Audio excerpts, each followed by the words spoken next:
magical cranberry relish. We're gonna do samples of it. I'll hand it out right now.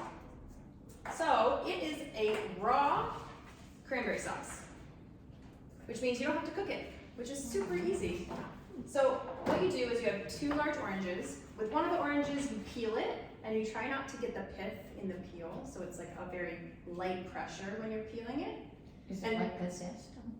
Like, I would use like a vegetable peeler, so they end up being strips. You can kind of see them in the background of that top picture. Oh. Just like the strips, like a barkeep would do a strip of orange around the rim.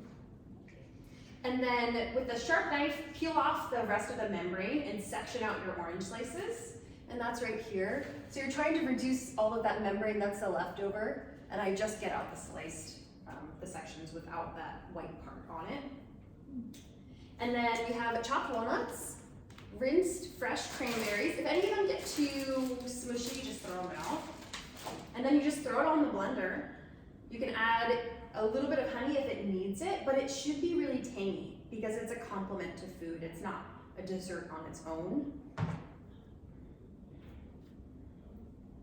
So that is our, and I'm gonna let you read this while I start spooning these out. Does anybody not want to try it? Walnuts. Anyone have a walnut issue? It's gonna make you pucker, but it's good. So it doesn't have the honey.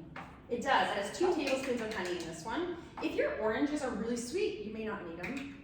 I was hoping to use our backyard oranges, but they're not quite good. Maybe in a week or 2.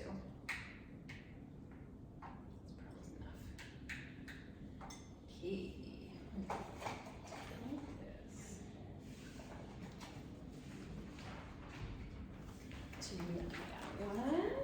You're welcome. So lots of vitamin C, lots of polyphenols, especially the specific one in cranberries called anthocyanin. We're going to talk a little bit more about the health benefits of anthocyanins. We did also talk about polyphenols a little bit on the inflammation week. You guys remember that? Here, try not to drop it. That would taste good on turkey. It is, it's tart. It's tart. It's Oh, so that's good. yummy. Yeah. It looks a little like cranberry sherbet. It does, yeah. The walnuts lighten the color a little bit. That's good. That is awesome. So, I was not a You could put believer. this- You could put this on chicken, turkey. All year round. Doesn't have to be Oh my gosh, Thanksgiving. yeah. Cranberries are very nutritious. Less than half of a cup of cranberries contains more polyphenols than equivalent amounts of strawberries, broccoli, white grapes, bananas, or apples. They're kind of a little superfood. I found this study. Strawberry and cranberry polyphenols improve insulin sensitivity in insulin-resistant but non-diabetic adults. So that's people who are starting to have blood sugar issues but are not yet type 2 diabetic. They did a 6-week dietary intervention, adding these polyphenols from strawberries and cranberries, and they found, even after only 6 weeks of just adding that in, an improved insulin sensitivity. It's pretty powerful. 333 milligrams, how much is that? I was just gonna. Yeah. Like kind of an apple. Sounds like an idea. awful lot. It does, but milligrams aren't. Yeah, so grams, think of like 5 grams is a teaspoon of sugar. and This Okay. is milligrams, so it's a pretty small, it's a very small. So it doesn't take much. Doesn't take to much. get the benefit. Yeah, exactly. So if we eat the relish every day. Yeah, absolutely. would- And this is just 2 tablespoons as a serving of this. We're not like, Oh, we don't have to shovel relish. You could, if you want. So some reasons why this might be the case, why cranberry could help improve blood sugar control. We found that polyphenols, especially the ones found in cranberry or other polyphenol-rich foods, can anyone name some polyphenol-rich foods? Strawberries and Cranberries. cranberries. Raspberry. Raspberries, definitely our berry group. Kale. Is Yeah. kale? Kale, yeah, for sure. Oh, yes, Mhm. okay. I think coffee, tea, chocolate, wine, grape skin. Remember that we had this chart a couple weeks ago with all the polyphenol Red rich grapes. foods. Yeah, red grapes, exactly. The reason that those polyphenols can help make us more sensitive to glucose, which is a good thing, is that they make the receptors on our cells come out more easily. And we're gonna talk a lot about that later today. So we're making our cells better at regulating our glucose, which is very important. Is this part of where like the saying of one glass of red wine a day is not the worst thing in the world comes Yeah. from? Polyphenol, yep, totally. Yeah, I never understood, like, they always say antioxidants, but like, that could be a lot of things. It So could be a I'm lot not of sure what things, it yeah. is. Antioxidants is a class of compounds. Polyphenols are also a class of compounds, but we're getting a little bit more specific. Okay, let's talk about what to do with your Thanksgiving leftovers. Hopefully you have some. Because the mindset is you can always eat this food again. You can eat it later in the day, you can eat it tomorrow, you can eat it next week. There's always another opportunity to have that exact delicious dessert or meal.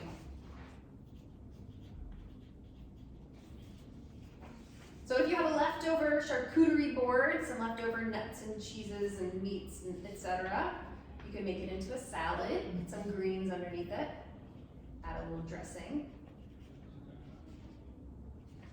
Kind of like a Italian salad. Meat and veggie breakfast casserole. Eggs are always a fail-safe way. Scramble a bunch of eggs, mix your leftovers into it, top it with cheese. You got your breakfast meal prep for next week. Leftover shredded turkey enchiladas. This recipe doesn't use tortillas, so it's a lower carb version of an enchilada. Yum. Leftover turkey and green bean soup. If you have a carcass from your turkey, keep it, make some homemade stock with it, and then you can throw the extra turkey in there, extra veggies. That sounds good. Great, right? My mom used to always do that for Thanksgiving. I like the Pioneer Woman recipes, those are good. Yeah, she's fun.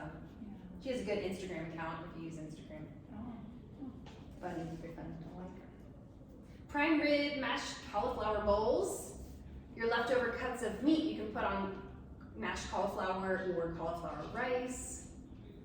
Whatever extras that you have, you could add spinach in there, top it with a little cheese.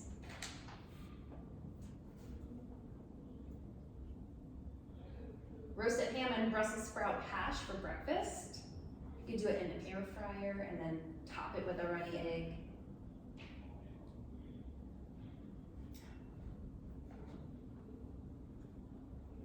What are your other ideas? What do you like to do with your Thanksgiving leftovers? I like the turkey, doing the soup with the turkey. The thing is that, okay, so instead of noodles, because I used to do noodle soup. Yeah. Now what do you do that you don't use noodles? That's a good I question. don't use, well, our program doesn't really like us to use noodles. Yeah, so you could still use a small amount of noodles. I would cook them separate and then add them to your bowl when you yeah. eat your soup so that you can Okay. regulate it a little bit better. Yeah. Anyone have suggestions? What do you do instead of noodles? Rice Load it up. cauliflower. Rice cauliflower? Load it up. Cauliflower, Yeah. like More beans, Rice. load it up. Especially if you have trouble getting enough protein every day, just load it up with Yeah. extra meat. Yeah.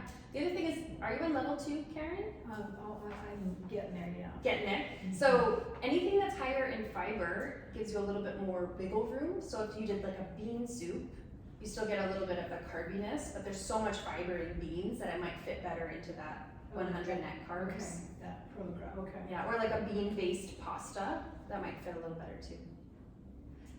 Okay. I don't know about bean-based pasta, so you can buy pasta? Yeah, yeah, so chickpea-based pasta. There's a brand called Banza that makes a really good gluten-free bean-based pastas. Trader Joe's has a hearts to palm pasta. Oh, that's a good one too. Yeah, and it's actually really good. I've tried that one, that's good. You just put it in the microwave and just do it separately and then add your stuff on top like gently. So I think it's something really mushy. Okay. Is it in the deli section? No, it's boxed. Oh, box, okay. It's like, where all the pastas and stuff are.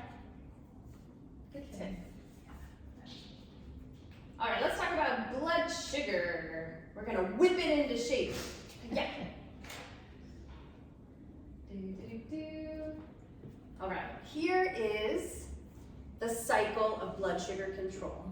Don't be overwhelmed, we're gonna talk through it. The number one thing that we need to keep in mind is that our blood is tightly regulated in many ways, and in terms of glucose, we can only have about 4 grams of sugar or glucose in our blood at any time. We don't want too much, we don't want too little. So this is a tightly regulated and very small range that we have to stay within, or else we'll die. It's critical, this process. So if we start up here, stimulus with eating. It doesn't have to be a cupcake. It could be any food that has carbohydrate in it. Carbohydrates, when you eat them, they're broken down into the smallest parts, which are sugars, glucose. So carbohydrate is synonymous with glucose, or sugar. So say it is a cupcake, maybe it is tomorrow. After you eat that cupcake, after your stomach churns and your small intestines and your enzymes break it down and it's ready to be absorbed into your bloodstream, your pancreas releases insulin, this hormone, into the blood. And insulin's role is when blood sugar gets too high, because you ate a cupcake and it's absorbed into your blood, insulin works to lower the blood sugar. There are 2 ways we can lower our blood sugar: with the help of insulin or with the help of exercise. That's it. Those are our 2 options. And so insulin, when it's in your bloodstream, it bumps into a cell. Cells have these things called receptors that are in charge of cellular communication, or how your body cells respond to a change in environment. So its receptor, GLUT4, is hiding inside the cell. Insulin bumps in and it reaches out and it grabs the glucose and it brings it in. Insulin bumps again, another GLUT4 receptor sticks its little head out of the cell, grabs the glucose, and brings it in. That's the role of insulin. It bumps into your cells, it says, hey, get out here and pull glucose into the cell so it's no longer in the bloodstream. So when the blood glucose is too high, we need to make it lower by pulling it in glucose into the cells.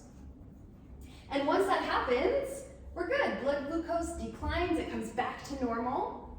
Homeostasis, that's balance or imbalance. On the other hand, say you're fasted. You haven't eaten for 12 hours, overnight maybe, you're sleeping.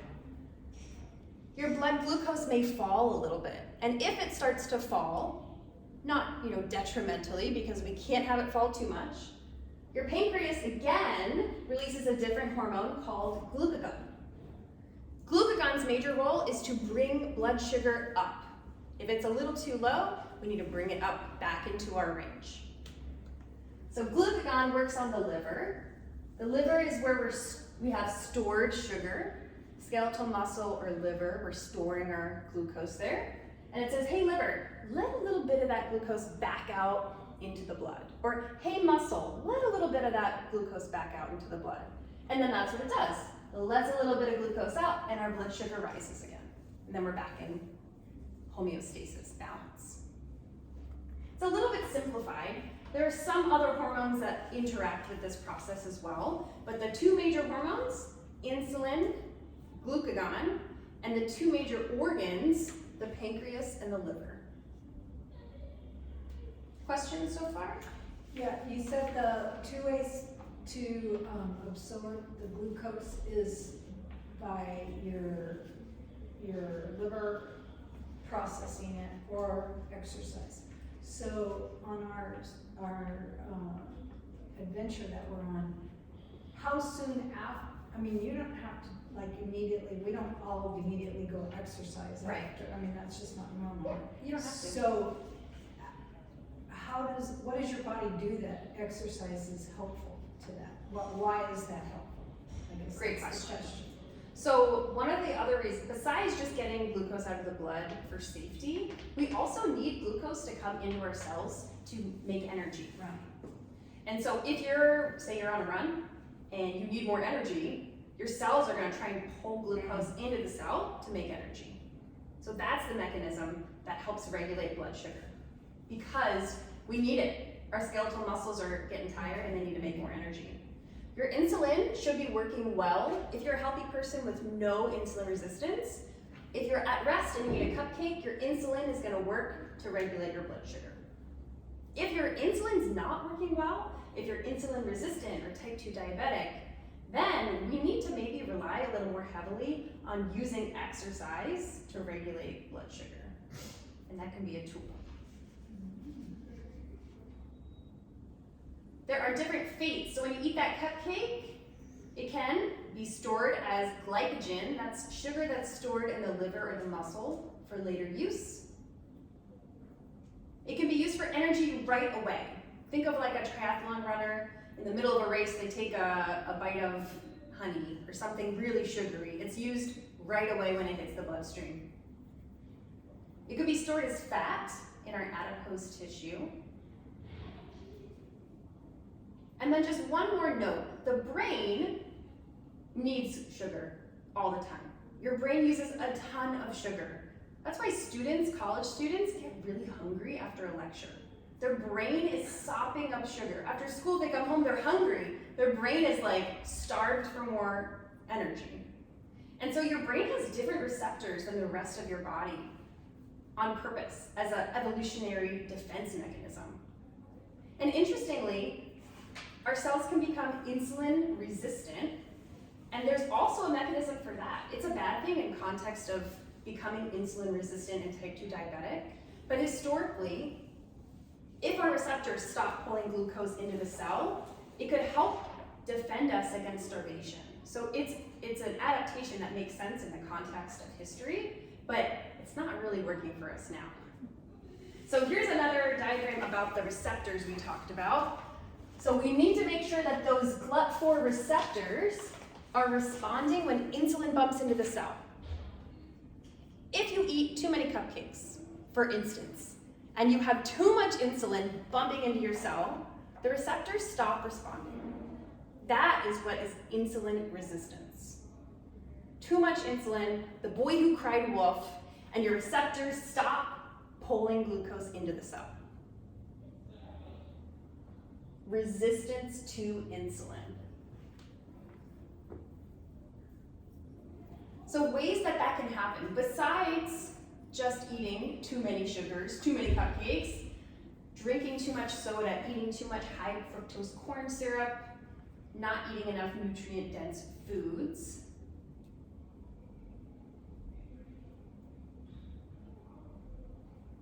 So if that happens, if we're eating too much sugar and not enough nutrient-dense foods, then the receptors stop responding. Glucose gets too high in the bloodstream. The pancreas goes, oh crap, I gotta work harder. And so it works harder, it secretes more insulin, and then eventually the blood sugar comes down. And that can only work for a certain amount of time. One other note is that if you have too much insulin, if that scenario occurs, insulin also prevents us from burning fat for fuel, which is a really critical part of this whole puzzle. Because if we're really bad at burning fat for fuel, but we're really good at storing sugar as fat, then we're gonna have a hard time when we get into a fasted state. Our brain is gonna go crazy saying, I need sugar, and that's when you get hangry or sleepy or shaky, those symptoms, because your brain is saying, uh-oh, something's wrong here, and your body's really not good at releasing energy from fat to feed your brain. Eventually, the pancreas can break down. If it's overworked, too much insulin, it starts to break down, and that can be a really big problem. So we have a progression. It's not like one day you wake up and, ooh, I have type 2 diabetes. There is a slow, years and years long process from the beginning stages to actually getting diagnosed. It could be 10 years, maybe even more. So it starts with insulin resistance, too much sugar coming in, not enough nutrients, too much stress, too much toxicity in your life, whether it's toxic water supply, plastics, inhaling traffic, dust, brake dust, whatever it is. So the first step there is insulin resistance. Your receptors stop being good at pulling glucose in, and then you stop being good at bringing your glucose down after a meal.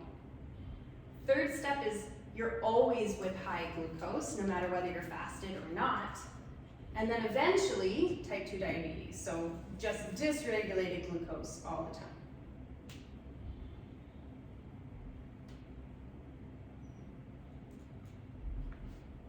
Can prediabetes or type 2 diabetes be reversed?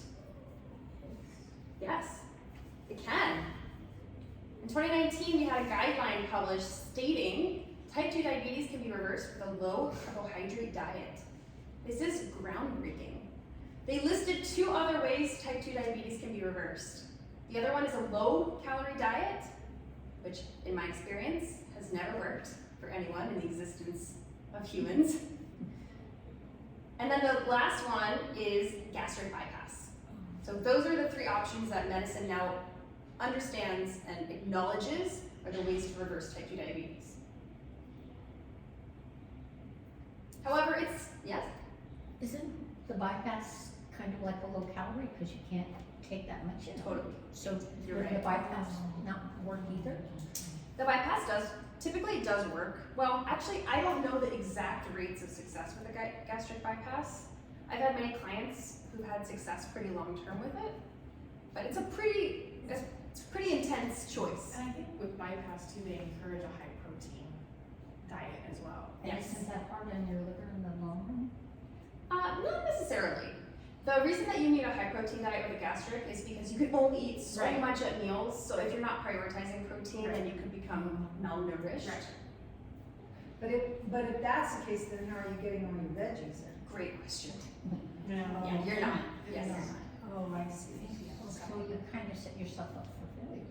Maybe. Well, maybe not, though. Maybe not. Because if your goal is to get yourself off being diabetic, Then it could work. then, I mean, if you're seriously diabetic, then I guess. it's- Could be a good option. Yeah, you gotta get down and then maybe, oh, but once you do the bypass, you're stuck. You're stuck. Oh, yeah, okay. Yeah, it's a really hard decision. Yeah. And I know many people who had a gastric bypass and they're like, this is the best thing I ever did. It's helped me tremendously. And I know a lot of people who've gotten in and said, I really wish I hadn't done that. I've had so many complications. So it's, yeah, it's not for us to judge. Can it fail in the sense that the bypass doesn't bypass after a while? And you, Like it, say you kept eating just a tiny bit more, a tiny like you're bit- enlarging the pouch. Yeah. Is that I don't know for sure. Yeah, I don't know the answer to that. Okay, let's talk about low carbs. So Kaiser has these guidelines that they put out, and in their guidelines for treating, not reversing, they never say reverse, in managing type 2 diabetes, they use the food pyramid, which is now the MyPlate guideline, but it's the same thing. We're talking low fat, still including carbs. We're saying moderate your sugary drink intake, not reduce your Coke and juice intake. They're promoting use of fake sugars, diet sodas, milk at every meal. They don't even talk about protein actually. So this approach is not helpful. And in fact, they did an internal study and they found that they're only finding a remission rate of about 0.23% using these guidelines. It's gonna change though. It's starting to change, the research is coming out, and I believe there's a groundswell effort here. We're gonna spread the word, eat real food, eat nutrient-dense food, avoid fake foods, and you can reverse your type 2 diabetes. Here's our diagnosis criteria. HbA1c, that's an indicator of about 3 months or so, maybe a little longer. So that's a really good test to look at. That's on your regular blood work that you're gonna get done once a year or so. So you have your range 6.5% or higher is diabetic, type 2 diabetes. You have your impaired glucose tolerance, this range of 5.7 to 6.4. And if you're in that impaired range, that means you're marching towards type 2 diabetes. In very rare cases, there could be a genetic component to it, where you've always been at maybe 6.0 and nothing has moved the needle. And in that case, it's probably not a risk factor for you. But if you're starting to pile up risk factors, then it's definitely something to be working on to decrease that HbA1c.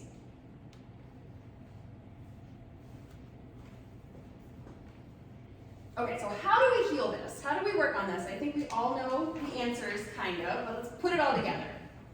Eat high quality, well sourced, nutrient dense foods at every meal. Eat enough protein, a half of your weight, a half of 0.5 grams per pound body weight, up to 0.75 grams per pound body weight.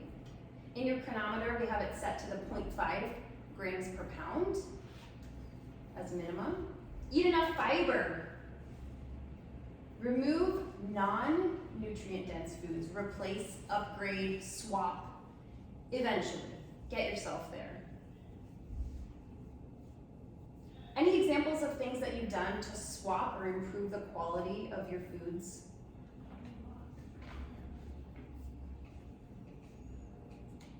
For a while, I swapped chips as a snack for almonds. Nice. And I was still snacking, but I was finding that I wouldn't eat as much, and it was categorically a better option. Huge improvement. Than going for chips, and Great. within like a week, it was already like a big difference. That's awesome. Nice. And especially working third shift, that's huge. What else? I like to do jicama apples or celery with peanut butter. Yes, great one. It's good. Nice.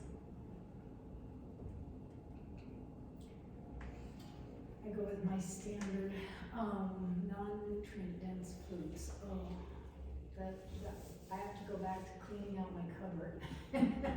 Start there, and then, it's like you just have to like follow these guidelines, have your veggies in your fridge at all times in order to, then that way it's there versus when your fridge gets low and you don't have anything to eat.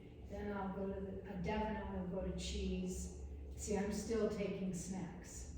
That's okay. Because sometimes when I eat, I get full and then it's like, I have to like save the rest of the meal because I can't eat it all in one sitting. And then it's like, okay, so basically the question is, can I use the rest of my meal as a snack? And I don't think Totally. Oh, you can? Yes, absolutely. Okay. Yeah, you're in level 2. Yeah, because, all right. That was one of the things I was like, okay, that sounds like you could do that. Okay. Yeah, I like it. Exercise, super important. So if you already have insulin resistance, you better be exercising. Because that's the other way, the only other way to get your blood sugar regulated. And in fact, it could cause low blood sugar if you already have type 2 diabetes, if you're on medication for type 2 diabetes or type 1 diabetes. It's so powerful. So if that's your circumstance, make sure that you're aware. Your exercise can cause even too low blood sugar if you're already on medication. If you're not, it's not going to be a problem. So when you just use the term, oh, there you go, you just answered, 2 to 3 times a week, okay. And when you're not doing a workout on a day that you're not working out, we want about 30 minutes of moderate or low level activity. A walk, some yoga, some stretching, a bike ride, a swim, something like that.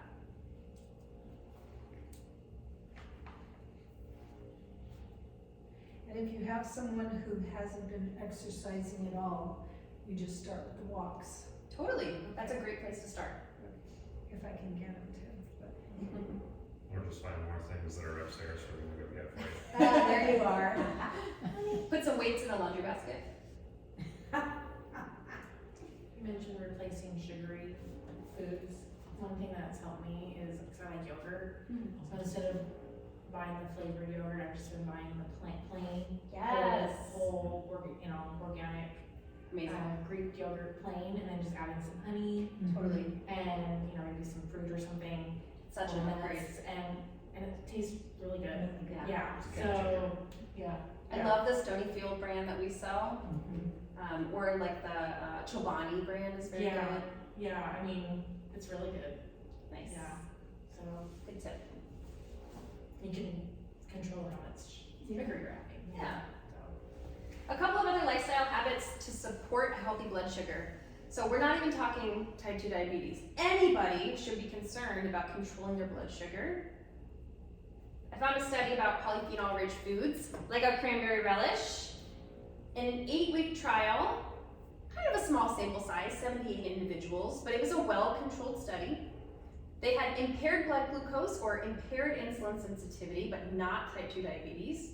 And they found that adding polyphenols and changing nothing else improved their insulin sensitivity and blood sugar control. And the foods that they included in the study group were green tea, coffee, dark chocolate, blueberry jam, extra virgin olive oil, and polyphenol-rich vegetables. What's rocket?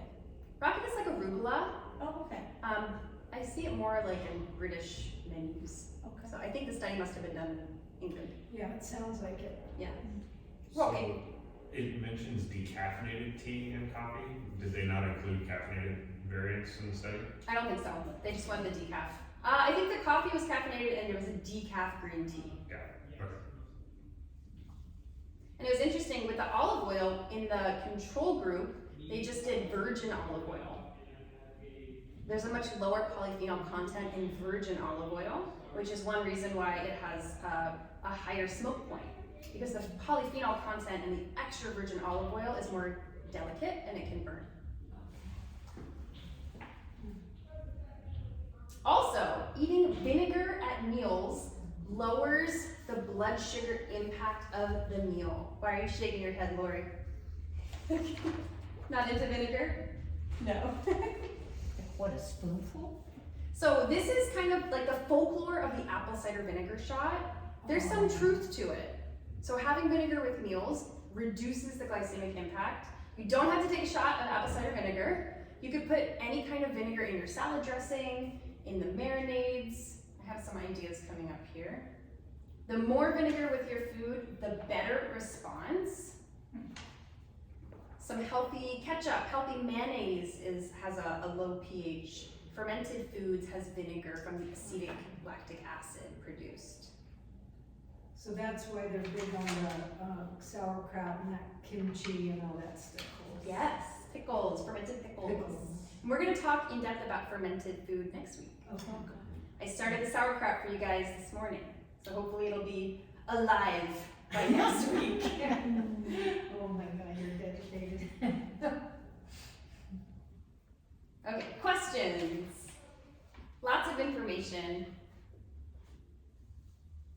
Okay, so I've heard a bunch of people who drank their vinegar in the morning, which I thought that sounds, you know, they do the just straight vinegar. That just sounds like it That's would actually dangerous. I thought so. Yes, if you are gonna do the apple cider vinegar shot, you must dilute it with water. It can burn your esophagus. Do not drink it straight. It'll wake you up though. It'll wake you up. Have you done it, Ryan? It would. What Jan, about, do you have a question? what if you're prone to like acid reflux with regards to eating some, like you mentioned, fermented foods? Mhm.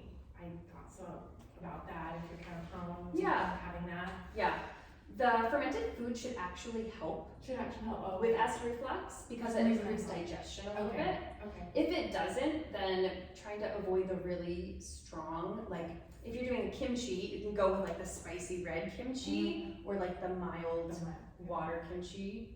Okay. So I would go with a more mild one. Okay. What about lemon juice? Lemon juice is an acid and that it does a similar, it doesn't necessarily work on your blood sugar control, but it can help with digestion. So if you have poor digestion and you have lemon juice that helps with your digestion, that could help your blood sugar control. It's like an indirect effect. Okay. Okay, pop quiz time. Everybody ready? Which organ secretes insulin? The pancreas! You all got it! Good job. The brain, not the brain? Okay. One more. What would be the best addition to a carbohydrate-rich meal to lower the blood sugar spike? Raise your hand if you think A, a homemade tangy salad dressing. I would go there. Okay, raise your hand if you think B, salsa. C, canned peaches. Or D, sriracha. Does anybody want to vote again? It's A! Tangy salad dressing with vinegar. There you go.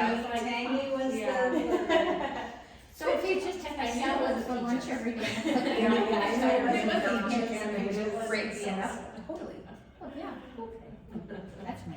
Yeah, it's not hard. These things exist because, well, I guess it's which came first, the chicken or the egg. Did we start eating vinegar with meals because it was healthier for us? Or did we just start doing it and it became healthy for us? I don't know. But vinegar with meals, kimchi, sauerkraut, these are all traditional foods that have existed for millennia. So the things that we're talking about should intuitively make sense. It shouldn't be like, whoa, crazy, I gotta eat canned peaches with every meal. Yeah. But I think the vinegar deal was because it helped keep things from going bad. Totally, yeah, it reduced spoilage. Yep. You can think of like balsamic vinegar in bread in Italy. And bread. Gonna have some of that tomorrow. All right, some announcements. Make sure you schedule. If you is anyone level 3 in here? Okay, not for you. We're out of time. Do your weekly watering number 8 for homework. Next quarter, we're going to a whole different non-journal model. I think you'll like it better, and you'll have a place to put your name tag to take it with you. So I'm very excited about that. Happy